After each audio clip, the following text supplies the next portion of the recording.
My name is Sarah Mitchell, and I'm 68 now.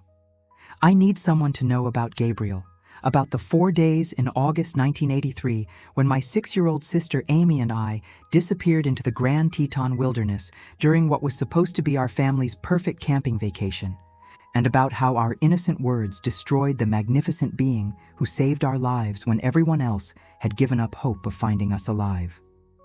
And back then, I was 8 years old, the responsible older sister who was supposed to watch Amy while our parents set up camp at Jackson Lake.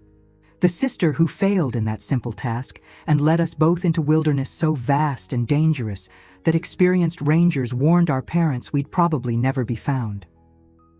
Amy had seen a family of deer drinking at a stream just beyond our campsite, and I'd followed her deeper into forests that looked exactly the same in every direction, until we were hopelessly lost in territory that stretched for hundreds of square miles, without roads, trails, or landmarks that could guide 2 frightened children back to safety. "Sarah, I'm scared," Amy whispered, as darkness fell on our first night alone, in mountains where temperatures dropped below freezing and wolves, bears, and mountain lions considered lost children easy prey. "I want Mama and Daddy. Why can't we find our way back to the tent?"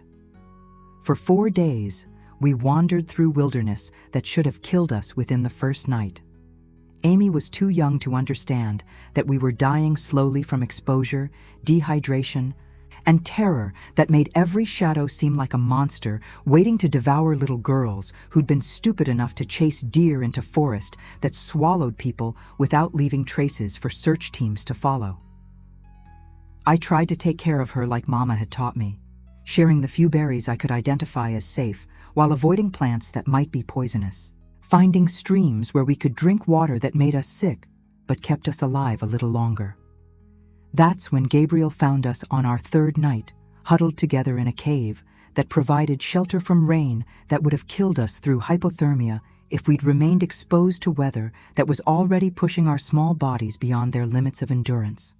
He was enormous, easily 9 feet tall, covered in thick brown fur that made him nearly invisible in forest shadows, with a face that combined human intelligence with features adapted for mountain survival that belonged in evolution textbooks rather than children's rescue stories.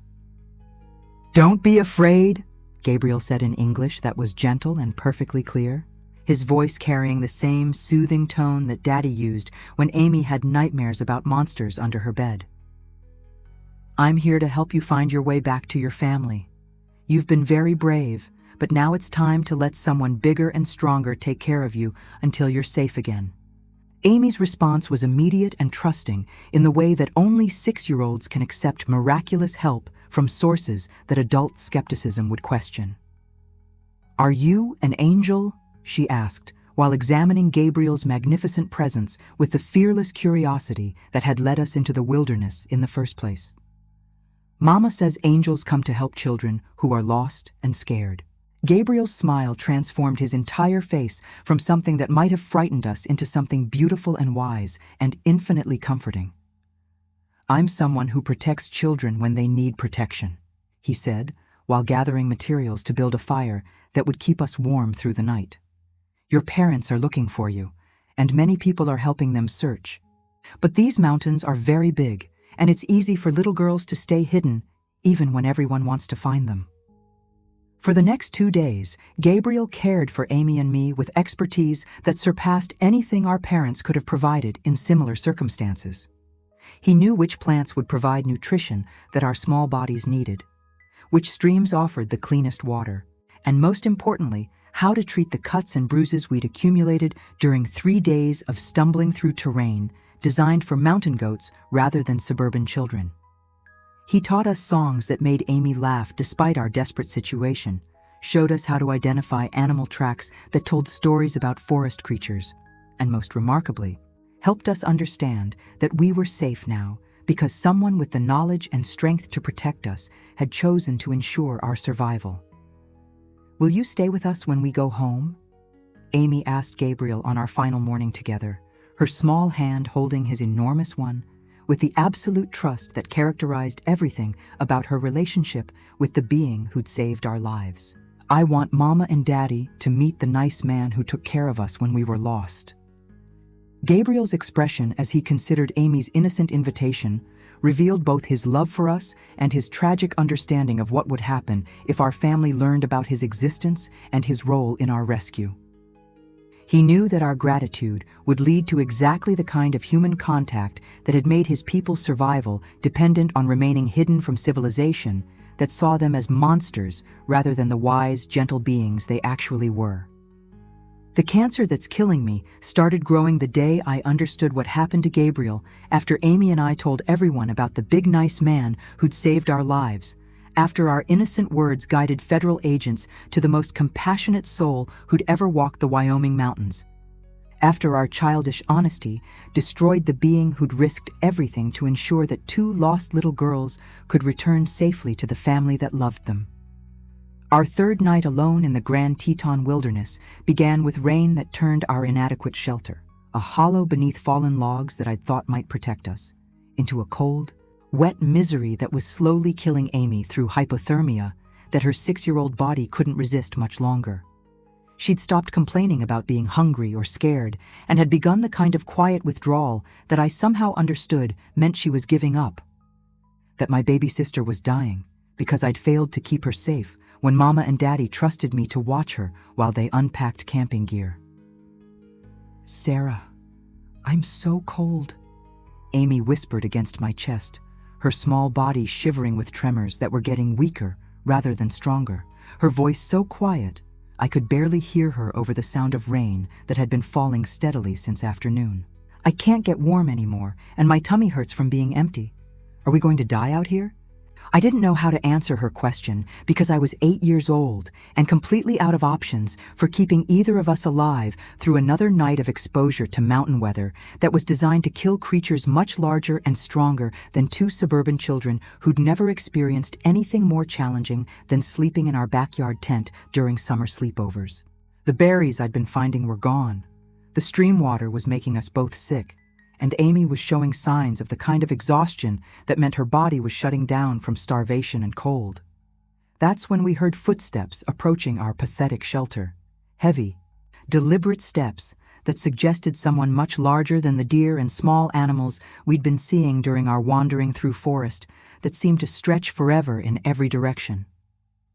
My first thought was terror that wolves or bears had finally found us, that we were about to become prey for predators who'd been tracking two lost children for days while waiting for us to become weak enough for easy killing. But the sounds were wrong for wild animals. The footsteps showed intelligence and caution that suggested someone evaluating our situation before making contact. Someone who understood that frightened children might panic if approached too suddenly or aggressively.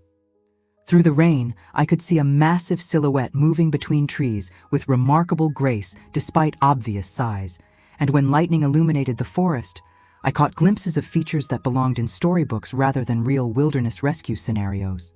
"Little ones," called a voice that was deep but unmistakably gentle, speaking English with careful precision that suggested someone choosing words to avoid causing additional fear in children who were already terrified beyond their capacity to process more trauma. "I know you're hiding in those logs, and I know you're cold and hungry and frightened. I'm here to help you, but I need you to trust me enough to let me approach without running away." Amy's response was immediate and heartbreaking in its desperate hope. "Is that Daddy?" she asked, while trying to see through darkness and rain that made visual identification impossible. "Did Daddy finally find us? Are we going to go home now and have hot chocolate and warm beds?" "It's not Daddy," I told her while studying the enormous figure that was slowly moving closer to our shelter, my 8-year-old mind trying to process what I was seeing and failing to categorize this being according to anything from my limited experience with the natural world. "But maybe it's someone who can help us find Daddy." Gabriel emerged from the forest shadows like something from Amy's picture books about friendly giants and magical creatures who helped lost children return safely to their families. He was magnificently huge, easily 9 feet tall, covered in thick brown fur that was darkened by rain but obviously well-maintained and healthy, with a face that combined human intelligence with adaptations for wilderness survival that suggested evolutionary paths I wouldn't understand until years later when biology classes taught me about different species and environmental pressures. "Hello, Sarah." "Hello, Amy," Gabriel said, while remaining at a distance that wouldn't trigger panic responses, while allowing us to evaluate his intentions and decide whether to accept help from someone whose very existence challenged everything we thought we knew about what kinds of beings lived in Wyoming mountains. "I've been watching you for 2 days, making sure you stayed safe, while learning whether you were the kind of children who could be trusted with knowledge about things that most humans aren't ready to understand." The fact that Gabriel knew our names should have been terrifying, evidence that we were being stalked by something dangerous that had been studying us while we struggled to survive. Instead, his knowledge felt comforting, suggesting that someone with the intelligence to learn about us also possessed the wisdom to help us in ways that our own limited capabilities had failed to provide. "How do you know who we are?" I asked, while Amy pressed closer against me, her small body still shivering, but her attention obviously captured by this magnificent being who'd appeared during our darkest hour like an answer to prayers we hadn't known how to make. Gabriel's smile revealed both remarkable gentleness and deep understanding of childhood psychology, and the kind of honesty that children needed when faced with extraordinary circumstances that adult explanations couldn't adequately address. "I know about you because my job is protecting children who become lost in these mountains," he said, while beginning to construct shelter that would keep us warm and dry through the remainder of the storm. "Your parents are looking for you with many helpers, but these forests are very big, and it's easy for little girls to stay hidden even when everyone wants to find them and bring them home safely." The shelter Gabriel built for us that night transformed our desperate situation from slow death by exposure into something approaching a wilderness adventure, as his knowledge about mountain survival created warmth, safety, and comfort that made Amy giggle for the first time since we'd become lost 3 days earlier. Using materials he gathered from the forest around us, Gabriel constructed a lean-to structure that was completely waterproof, surprisingly spacious, and equipped with a fire pit that provided heat without creating smoke that might attract dangerous predators to our location. "This is like the forts we build in our backyard," Amy declared while examining the woven branch walls that demonstrated engineering skills far beyond anything our suburban experience had taught us to expect from wilderness construction. "But it's much better because it actually keeps the rain out and has a real fire instead of pretend cooking on plastic stoves." Gabriel's knowledge about child psychology was as sophisticated as his survival expertise, and he understood exactly how to transform our terror into curiosity while providing education that would help us understand our forest experience as adventure rather than trauma. He showed us how to identify edible plants that would restore our strength, taught us to recognize animal tracks that told stories about forest creatures, and most importantly, helped us understand that wilderness was home to beings who could provide protection rather than only dangers that threatened small children. "These berries will make you feel better," Gabriel explained, while offering food that was both nutritious and appealing to children who'd been living on inadequate forage for days. "And this water comes from springs that are clean and safe for little girls to drink without becoming sick. Your bodies need good food and clean water to stay strong enough for the journey home." But beyond practical care, Gabriel provided emotional support that helped Amy and me process the fear and confusion we'd experienced during 3 days of believing we might die alone in mountains that seemed determined to swallow us without leaving traces for our parents to find. He listened while we described our terror, validated our feelings while helping us understand that fear was natural but temporary, and most importantly, assured us that being lost didn't mean we were abandoned or forgotten by people who loved us. "Mama and Daddy are very worried about you," Gabriel told us while preparing a meal that was far superior to anything we could have imagined finding in wilderness that had seemed completely hostile to human presence. "They haven't stopped looking for you, and they won't stop until you're safely back in their arms. Sometimes parents and children become separated, but love creates bonds that can't be broken by distance or time or difficult circumstances." Amy's response revealed the depth of trust she developed toward Gabriel in just a few hours of receiving his care and protection. "Are you going to stay with us until we find Mama and Daddy?" she asked, while curling against his massive frame with the complete confidence that only children can demonstrate toward beings who've proven their reliability through actions rather than words. "I don't want you to leave us alone again, because being lost is scary and you make everything feel safe." Gabriel's expression as he considered Amy's request revealed both his love for us and his understanding of the impossible situation our rescue had created for someone whose survival depended on remaining hidden from human civilization. He wanted to ensure our safety while understanding that continued contact would eventually lead to exactly the kind of exposure that had made his people's existence precarious for generations. "I'll stay with you until you're safe," Gabriel promised, while teaching us songs that his people had developed for comforting frightened children during dangerous situations. "But you need to understand that some kinds of help must remain secret, because there are people who wouldn't understand that my kind means no harm to your kind and only wants to protect children when protection is needed." The following 2 days became the most extraordinary education either Amy or I would ever receive about consciousness, cooperation, and the bonds that could exist between beings from different evolutionary paths when love and protection transcended the boundaries that science claimed made such relationships impossible. Gabriel taught us about forest ecology with expertise that surpassed university-level education, showed us artistic traditions that his people had developed over centuries of cultural evolution, and most remarkably, helped us understand that intelligence and consciousness existed in forms that human civilization had never been wise enough to acknowledge or respect. "My people have been protecting lost children in these mountains for many generations," Gabriel explained while showing us cave paintings that documented hundreds of rescue operations involving humans who'd found themselves in situations beyond their ability to survive independently. "We don't do this for reward or recognition. We do it because protecting innocence is what good beings do when they have the power to help and the wisdom to recognize when help is needed."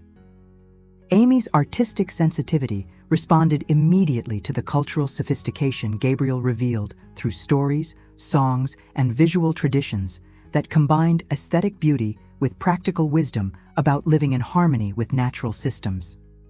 "You're like the wise giants in my storybooks," she told Gabriel while examining carvings that demonstrated artistic skills and cultural continuity spanning generations. "But you're real, and you're even nicer than the pretend ones because you actually helped us when we needed help most." By our 4th morning with Gabriel, Amy and I had learned more about courage, kindness, and the meaning of family than years of human social education could have provided, and we'd developed love for someone whose wisdom and protection had transformed our wilderness ordeal from trauma into the most important learning experience of our lives. Gabriel's decision to guide Amy and me back to our family required careful planning that would ensure our safe return while protecting his identity from the search teams that had been systematically covering Grand Teton Wilderness for 4 days without finding any trace of our presence. By August 18, 1983, our disappearance had become a national news story that involved hundreds of volunteers, professional rescue teams, and federal agencies that treated missing children cases as potential kidnapping situations requiring comprehensive investigation and resource deployment. "The people looking for you have good intentions," Gabriel explained while preparing for the journey that would return us to our frantic parents. "But some of them work for organizations that wouldn't understand that my people mean no harm and only want to help when help is needed. You must promise that you'll be very careful about how you describe your time in the forest, because the wrong words could bring danger to beings who've spent centuries avoiding human contact." Amy's response revealed the trust she'd developed toward Gabriel during our 4 days together, but also the innocent honesty that would ultimately destroy the being who'd saved our lives. "Why can't we tell everyone about how nice you are?" she asked while holding Gabriel's enormous hand with complete confidence in his goodness and wisdom. "If people knew that you protect lost children, they would want to thank you and maybe ask you to help other kids who get lost in the mountains." Gabriel's expression as he considered Amy's question revealed both his love for us and his tragic understanding of human nature. institutional responses to phenomena that challenged established scientific understanding, and the historical pattern of violence that had driven his people into hiding from civilization that saw them as threats rather than protectors. He'd spent generations observing human behavior, and he understood that our gratitude would lead to exactly the kind of attention that made survival impossible for beings whose existence contradicted official knowledge about North American wildlife. Humans fear what they don't understand, Gabriel told us with sadness that suggested deep familiarity with the consequences of contact between his people and ours. Even when they encounter kindness and protection, they often respond with suspicion and violence rather than gratitude and respect. My people survive by remaining invisible, and visibility brings hunters who see us as prizes rather than beings with thoughts and feelings and families who would mourn our capture or death. The journey back to our family took 6 hours, during which Gabriel demonstrated knowledge about search patterns and human behavior that allowed us to approach Jackson Lake without encountering the teams that were systematically covering territories where we might have wandered. His understanding of law enforcement procedures, media operations, and family psychology revealed intelligence and cultural sophistication that challenged everything I thought I knew about consciousness and social organization. "Your parents will cry when they see you," Gabriel predicted, while positioning us for emergence from forest at locations where reunion would occur without exposing his presence to official observers. "They've been very frightened and very sad, believing they might have lost their daughters forever.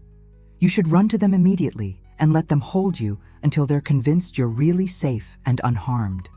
Amy's excitement about seeing Mama and Daddy again was mixed with obvious reluctance to say goodbye to Gabriel, whose care and protection had made our forest experience feel like adventure rather than the trauma that 4 days of exposure should have created in children our age. She'd formed emotional bonds that transcended species boundaries, developing love for someone who demonstrated that family could be defined by choice and protection rather than biological relationships. "Will we see you again?" Amy asked, while Gabriel prepared for the departure that would ensure our safety while returning him to the isolation that had protected his people for countless generations. "I want you to come to our house and meet Mama and Daddy and maybe stay for dinner and play games with us like regular friends do."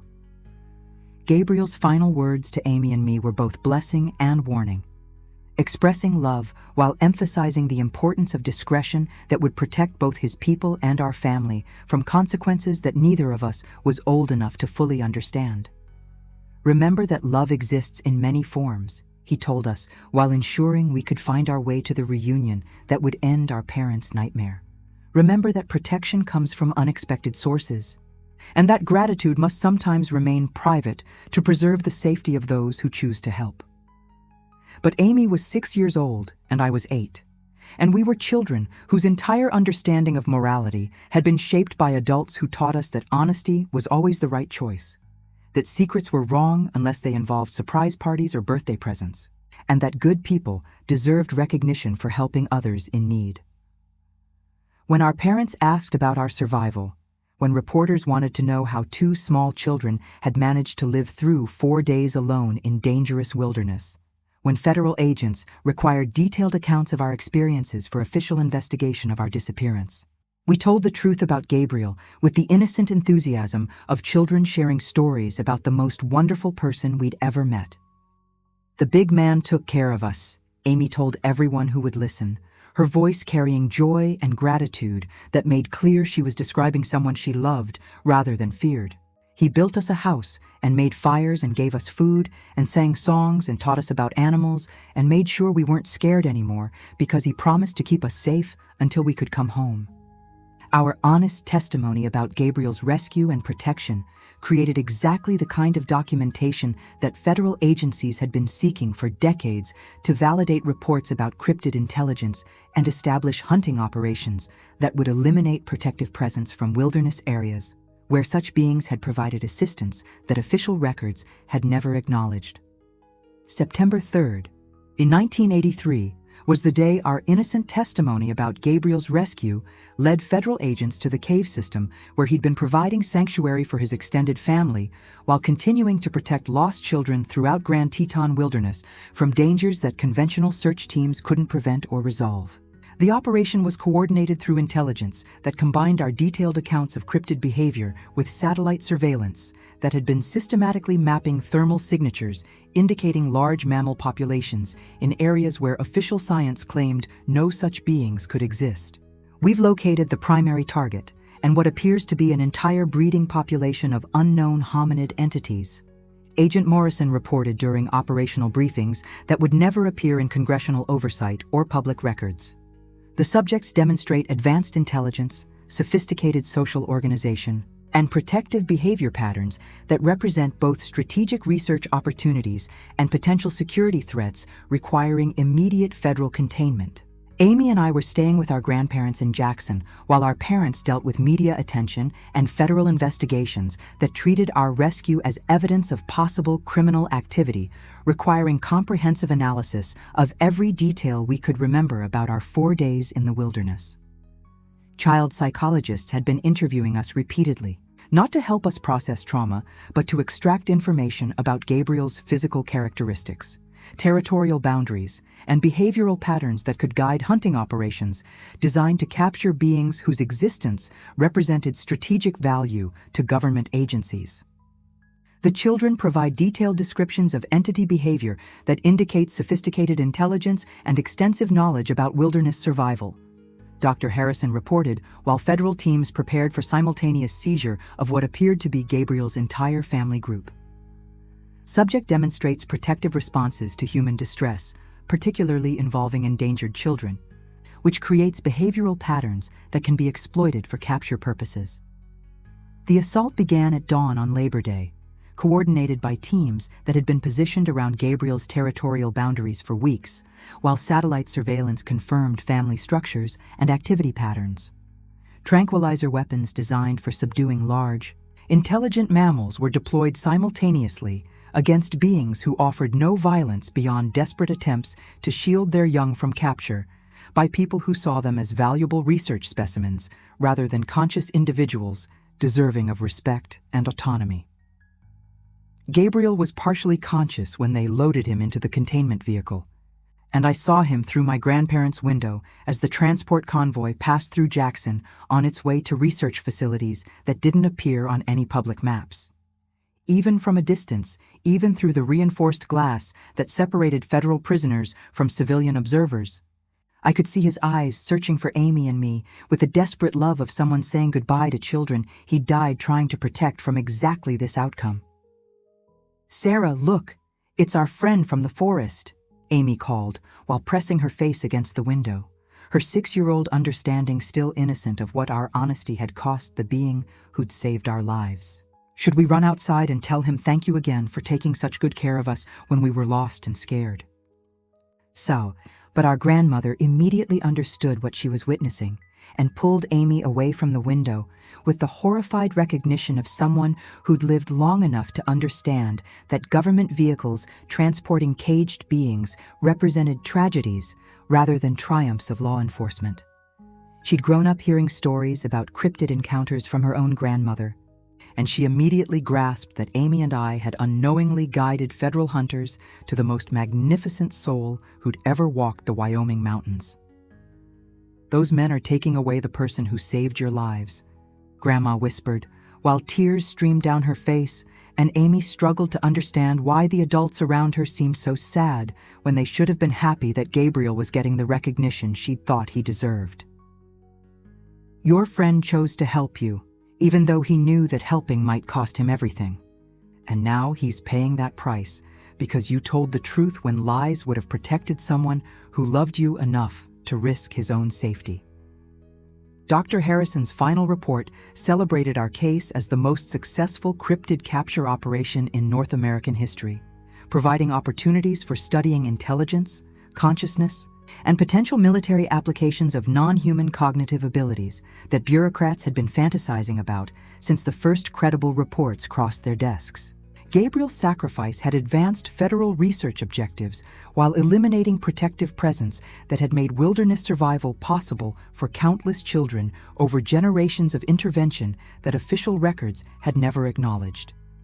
The subjects demonstrate remarkable intelligence and complex social structures that could provide strategic advantages if successfully analyzed and potentially replicated through technological development, Harrison concluded, while Gabriel disappeared into underground facilities where he would spend whatever remained of his life as a test subject for people who would never comprehend that they were studying someone whose only crime was choosing to love children from a different species. Amy and I grew into adulthood carrying knowledge about what our innocent honesty had cost the being who demonstrated that love could transcend every boundary that science claimed existed between forms of consciousness. She became an environmental lawyer dedicated to wilderness protection, while I became a nurse whose entire career was motivated by guilt about failing to protect someone who'd given everything to ensure our survival.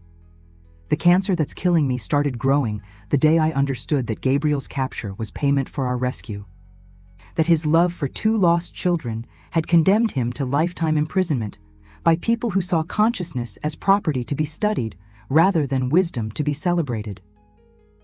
For 43 years, I've lived knowing that somewhere in research facilities that don't appear on any public records, the soul who taught us that protection comes in unexpected forms has spent most of his remaining years as a laboratory subject being tortured by people who will never understand that they're destroying someone who demonstrated the kind of heroism that most humans never find courage to attempt.